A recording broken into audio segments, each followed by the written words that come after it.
Here's how to check if your modem is DOCSIS 3.0 or DOCSIS 3.1. So this is an example of DOCSIS 3.0. So if your modem looks like this, then your modem is DOCSIS 3.0.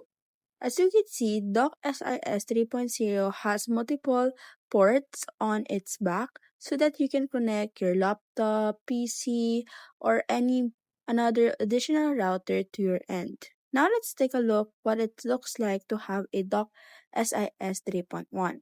So as you can see, DOCSIS 3.1 is much more slimmer than the 3.0. So this is how it looks like if your modem is DOCSIS 3.1.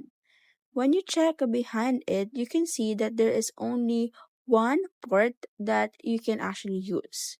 So that is how to check, and that is how to feature other differences.